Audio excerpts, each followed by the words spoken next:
हिटलरची प्रेरणा घेऊन जे सत्तेवर आले, ज्यांनी अच्छे दिन दाखवले, ते अच्छे दिन त्या ठिकाणी बुरे दिन झालेले तर आहेतच, परंतु इथून पुढच्या काळामध्ये सरकारच्या चुकीच्या धोरणाबद्दल कुणी बोलू नये, कुणी वागू नये, काहीच बोलायचं नाही, हाताची घडी तोंडावर बोट ठेवायचं, अशी भूमिका सरकारला आपल्याकडनं अपेक्षित आहे.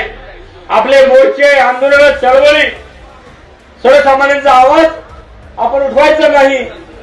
हा कायद्यामध्ये त्याचं रूपांतर करण्यासाठी हे जनसुरक्षा विधेयक आणलेलं आहे आणि त्याचा आपला विरोध करण्यासाठी, सर्वसामान्य गोरगरीब माणसाच्या हक्कांसाठी, त्याच्या रक्षणासाठी या ठिकाणी आपला आवाज उठवण्यासाठी आपण इथं आलेलो आहोत. अतिशय महत्वाची ही मुवमेंट आपली आजची आहे. या राज्यातल्या नव्हे तर या देशातल्या लोकांच्या हितासाठी इथं आपण जमलेलो आहे.